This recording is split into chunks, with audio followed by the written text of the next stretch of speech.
Well, we made it. But I came home to a problem, huh?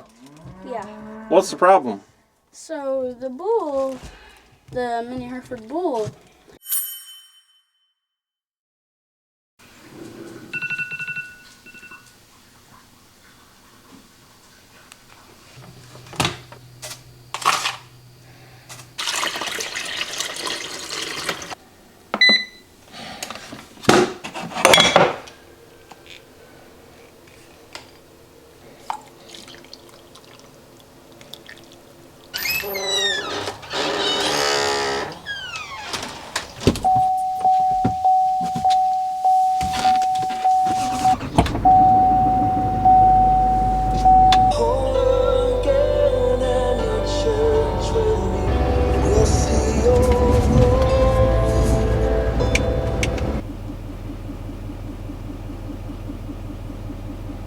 Starting route to Small Farm Innovations LLC.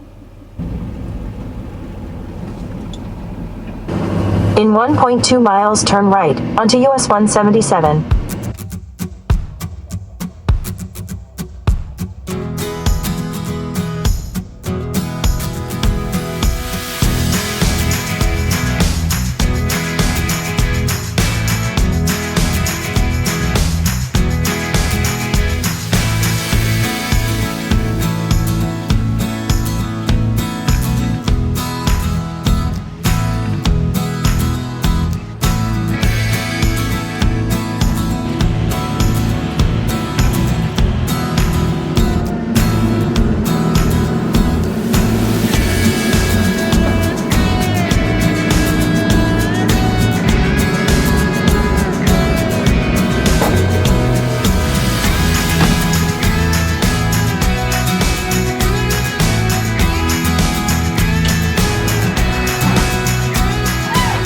Well, what's up, guys? This is Daniel from Arms Family Homestead, and as you can see, we're picking up our new tractor today from Small Farm Innovations. About a 5.5 hour drive from where I live.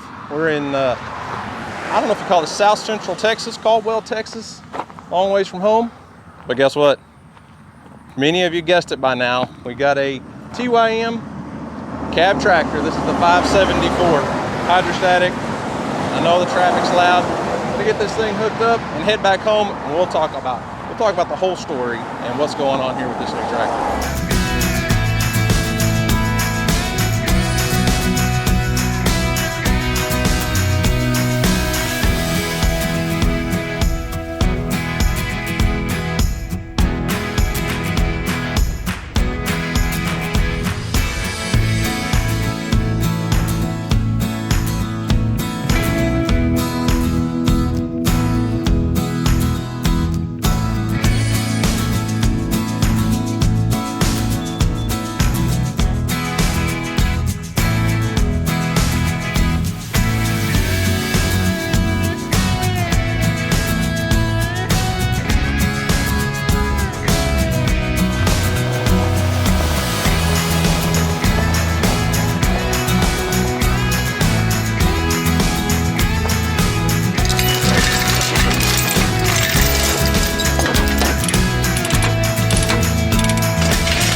So just as a precaution, I went ahead and unloaded the tractor on the other side of the creek. My main concern is pulling that trailer in. I've got a big drop hitch on that trailer, or on my truck, and I'm afraid that drop hitch will drag. The truck's not gonna have any problem getting this thing down here, but I don't want my back end to drag as it drops off into the creek right there, which I'm sure it would. First issue though is I hope we make it to the house. So this thing just came straight from the factory, and the low fuel light's flashing. So let's hope we make it to the house. I bet we will.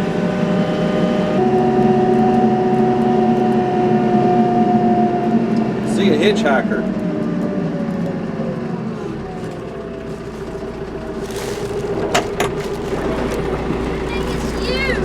Do you need a ride, sir? Sure. Oh my gosh, this thing is huge. This thing is huge. Humongous. Huge humongous, huh? Yeah. We got a radio, we got air conditioning, Really? heater. Oh, that's nice. We just don't have any diesel. The low fuel light's flashing at us. Compared to this, brand new, very old. Well, we made it. But got a I came home to a problem, huh? Yeah. What's the problem? So the bull, the mini Hereford bull, got his head stuck in the hay feeder. How long has he been there? I don't know. About 30 minutes ago, I walked out here and I was gonna go in to pet him, and then I realized, oh crap, he's stuck in there. Let's go see if we can get him out. And then I tried to start taking off layers of hay to where I might be able to like move the way out of his head, because the hay bale's right here and his head is exactly right there. Okay, we'll see what we can do. You stay right there. We'll be right back. I've got diesel. Don't worry. We'll put you in the shop and fill you up. That thing's huge.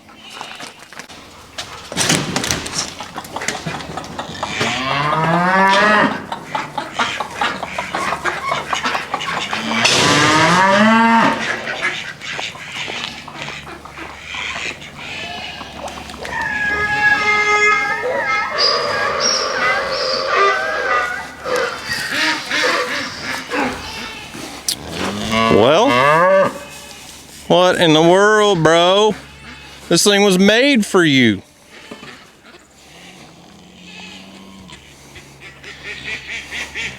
What the heck, man? What are you doing with your head stuck? That's gonna be interesting. I really don't want to have to cut this really nice hay feeder up. Why don't you just grab his tail and pull backwards? How about you? You don't think that'll work? No. I don't either. He'd kick me. We better not try that. I know. This. And then I was like, oh crap. His head's stuck. Well, let me examine it here. I don't think the hay bale's preventing him from getting it out. It's just his big head. That's the problem. I was hoping it was just the hay bale in the way. You know, Yeah, the hay bale's not what's stopping him, I don't think, in any way. Well, one day that I'm gone all day long. I left at 5:30 this morning, and it's well, 5:18 right now. Oh, perfect. Any other day I'd have been here all day and could have got him out in no time, but well, Perfect day.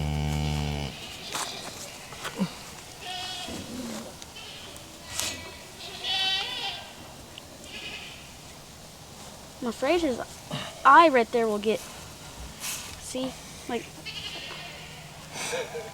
how did he get his head in there but not be able to get it out?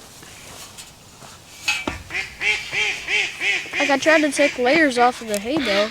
Yeah, I don't think the hay bale's not in the way, really.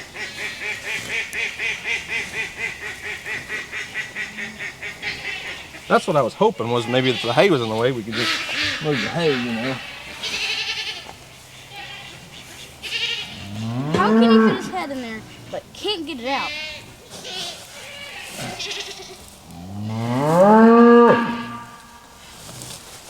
I don't know. Let me go grab a come along and I'll see if I can spread that apart a little bit. What's a come along?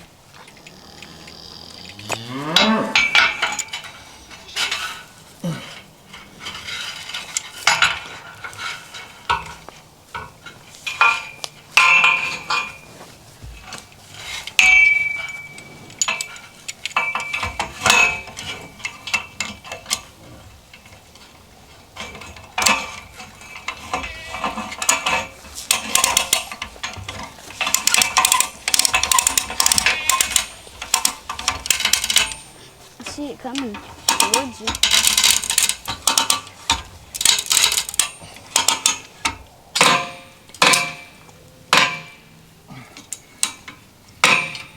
All right, dude, back up. Spread it out a little.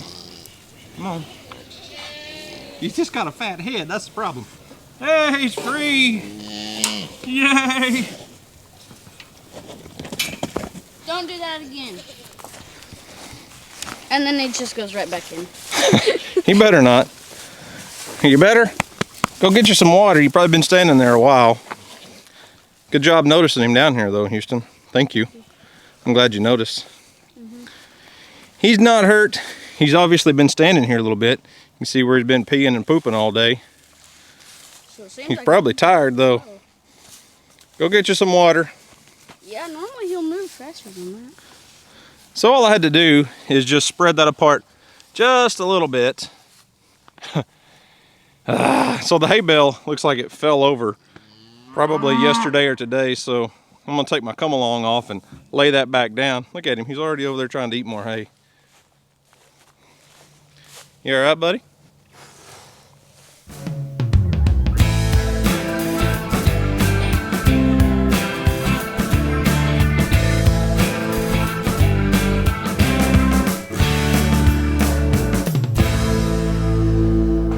Well, I went ahead and pulled this thing in the shop. I'm not gonna park it in here all the time. That's just where it's at for now. But I'm gonna go ahead and put some diesel in it because the low fuel light's flashing. I wish I had noticed that, you know, on the way home when I stopped and fueled up my pickup truck. But I didn't catch it until I got home. So we'll put some diesel in it because I know me and I'll probably forget if I don't.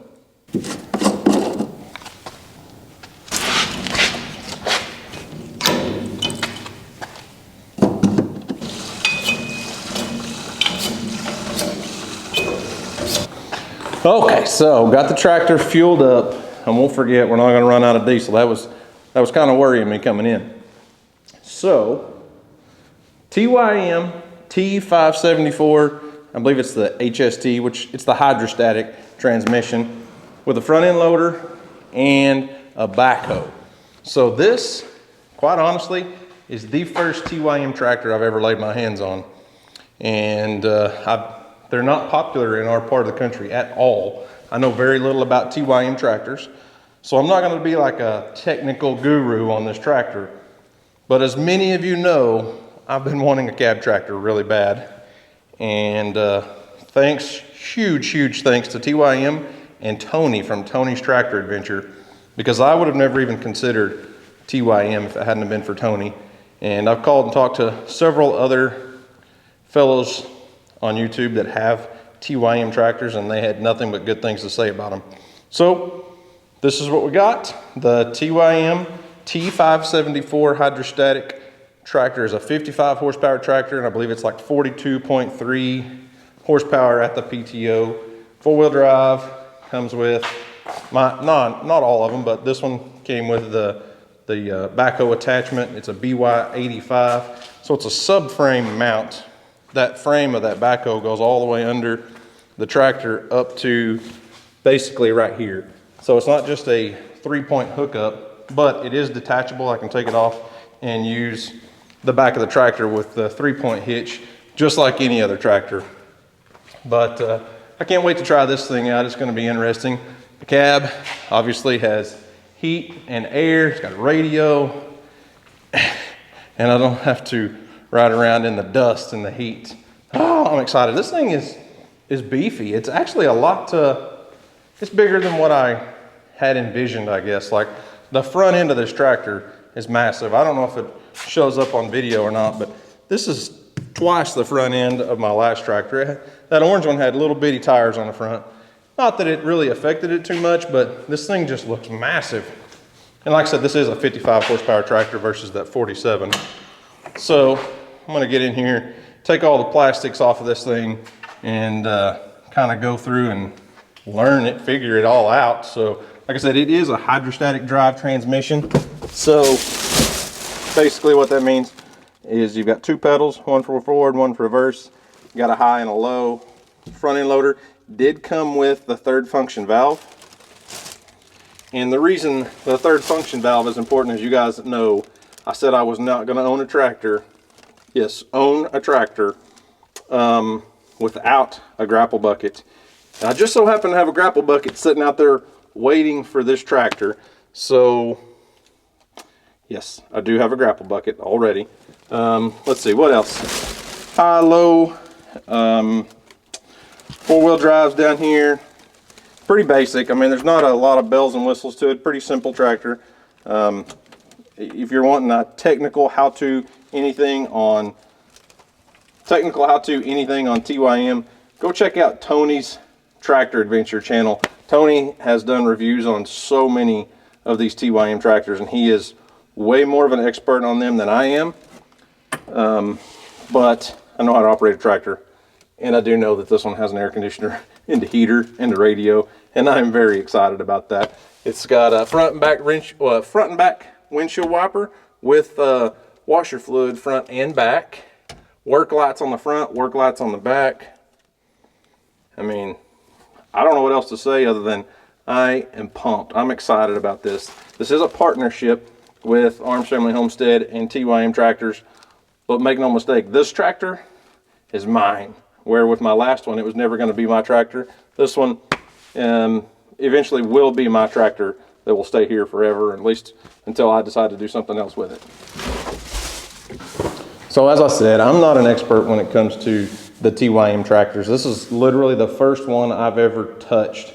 They're not popular in Oklahoma. There's actually only like 3 dealerships in Oklahoma, and I don't know, they're kind of spread. And TYM is based in South Korea, so they're produced in South Korea. And they're kind of their U.S. hub, I would say, is kind of in the southeast. I'm not sure if it's South Carolina, Georgia, somewhere in that area. I think they're more popular on the East Coast. But there's several channels on YouTube that have been using TYM tractors. Like I said, Tony's Tractor Adventure, Nathan from Out of the Woods, the Sawmill channel. I called and talked to Nathan multiple times about his tractor before I even really went too deep in consideration on this one. Because like I said, I don't know a lot about TYM as a brand. And let's see, I talked to Al Lumna from Lumna Acres. I talked to Josh from Stony Ridge Farm. And everybody that I talked to had nothing but really good things to say about TYM. And as far as what they've used it for, what they've done, it's served all of their needs. This thing has a Coupe J diesel engine. I'm not familiar with Coupe J. I don't know a lot about them other than pretty much everybody I've asked about them said they're really similar to a Cummins. So like the Dodge Cummins. So the guys at Small Farm Innovations, I talked to one of the mechanics. He kind of went over everything, showed me everything. We got everything set up, and I said, tell me about that Coupe J engine. He goes, well, I really don't know a ton about them because we never have to work on them. They rarely ever break down, so he hadn't had any issues as far as mechanic. So that's a good sign. I don't know. I'm excited about it. Like I said, I've wanted a cab tractor for a very long time, and the backhoe on the back here kind of sweeten the deal. And there's a lot of little projects we can do with that. Obviously, it's not an excavator. You're not going to be able to do with this what you could like a mini excavator or a big full-size excavator, but small projects, digging water lines and ditches and trenches and things, I think it'll be good for that. And I'm excited to try it out. I don't know, can you tell? I'm happy, I'm excited. I don't know, just got to keep from busting the windows out of it now. So like I said, I'm not a technical tractor guru guy. I know how to use a tractor and try not to abuse a tractor. But there's a ton of information on TYM's website if you want to check these things out. There's dealers all over the country, but like I said, they're not really popular yet in my area, so I don't know where all they're popular at, but it seems like they're growing in popularity, and TYM as a brand has really done a lot in the YouTube world and reaching out and using YouTube channels to market and stuff like that. So I'm excited to try it out. I'm excited to use it. This thing has a lot of cool stuff, a lot of cool bells and whistles that are a little bit different. Like one, for instance, I keep thinking of other things to showcase that I'm not familiar with, super familiar with, but like this one has a lever on the back to raise and lower the 3-point hookup. which you can't do it right now with the backhoe on here. But what that does is when you're backed up to a brush hog or a box blade or any 3-point implement, you know, you're always having to get in the tractor and raise and lower the arms, and you can actually do that from outside on this tractor. So some pretty neat stuff, and I'm excited to use it. Whew. If you can't tell, I'm happy. Finally got me a cab tractor and can get out of the elements when we're working. But I've got some other stuff in the works. I'm working on some attachments and things that I've always wanted. One really big attachment to go on the back of a tractor I've wanted for a long time. I'm working on a deal. I'm not gonna spill the beans on that one yet, but we got a lot of projects to do this winter while it's cold in a heated cab. So anyways, guys, that's all I've got for today. Thanks for watching. I hope you enjoyed it. What a road trip, 5 hours. Drove 5.5 hours down and then 5.5 hours back. The new Chevy Silverado 2500 Duramax, the new pickup pulled this thing flawlessly. I'll say this, my truck rode smoother towing this thing home than it does empty. Fuel mileage, not great. Fighting a headwind, driving north, coming home, only averaged about 10 miles a gallon. Whew. That's not great fuel mileage, but we made it here. And it's good to have a truck that I can actually pull my own equipment with and not have to borrow and ask people to deliver and all that stuff. So awesome, excited. So anyways, guys, that's all I've got for today. Thanks for watching. I hope you enjoyed it. Y'all have a great day. And as always, we'll see you on the next video.